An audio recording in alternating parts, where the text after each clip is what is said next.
Well, folks, the results of this Kirk snapped base authentication are in. Just received them today.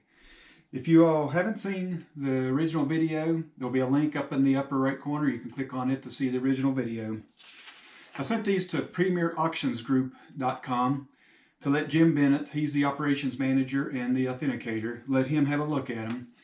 If you send one artifact to him, it's $25. If you send 4 to 10, it's $20 a piece. So I picked out 4 that I'd like to have authenticated and sent them in to him.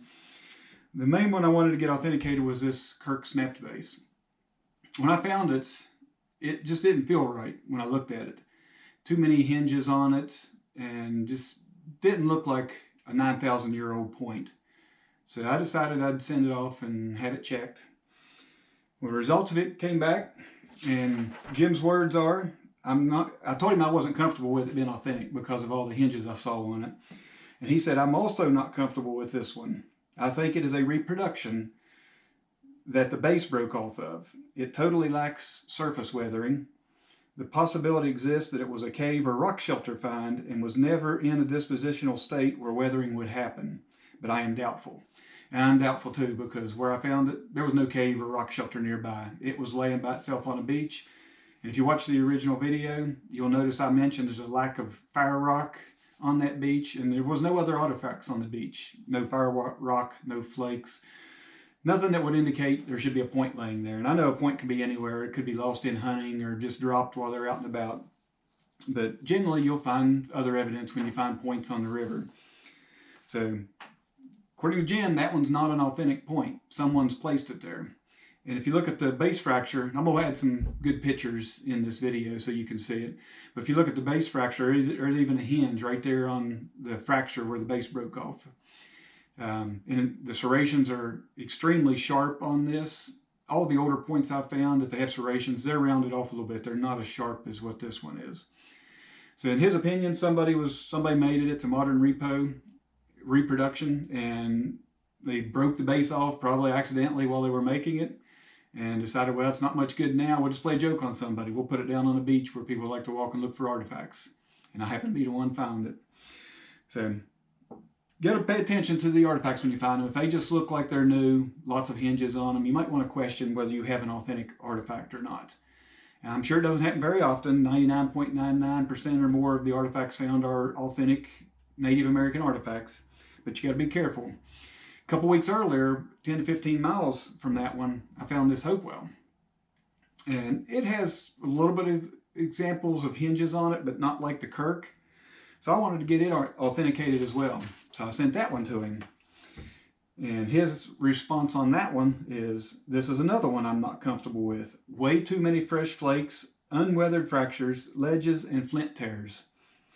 I am not sure if it is a complete reproduction or has been rechipped in multiple areas, but this one I cannot certify.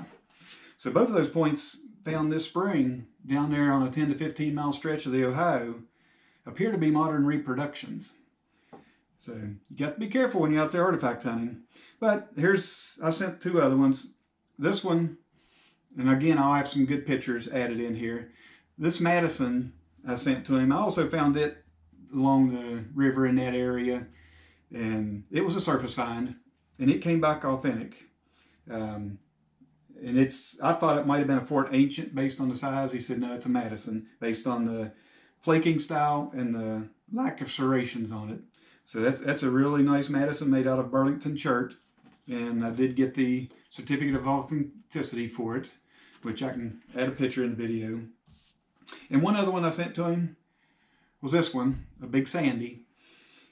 I had no doubt that this one was authentic because I sifted it from under a foot of water and a foot of mud. It was buried about a foot deep in the mud under a foot of water, and I dug it up sifting and found it. And when you look at it, there's absolutely no hinges whatsoever on it. Something you'd expect from a 9,000-year-old point that's been weathered. And of course, got the certificate of authenticity for it as well. So if you want to have any artifacts checked out, premierauctionsgroup.com. If you just do 1 to 3, it's $25 a piece plus shipping. I think all in, it was around $100 for these 4, including shipping, to have him return it to me. If there's any question, send them off. Jim Bennett is an expert in the area of authentication, and he's happy to authenticate them for you. And if he's not comfortable with it, he's not going to authenticate it. So pay attention when you find an artifact out there in a highly searched area, like a beach along the Ohio, where if you don't get there first, you're not finding a surface find. Somebody else has already been there and you see boot tracks when you walk it. Those beaches that are hit hard are prime targets if somebody wants to play a joke on you and put a point out there. And there's a lot of people that like to flint knap. I've got no problem with that. I've never done it. Really don't have an interest in flint knapping myself. I'm more into finding the authentic Native American artifacts that are out there.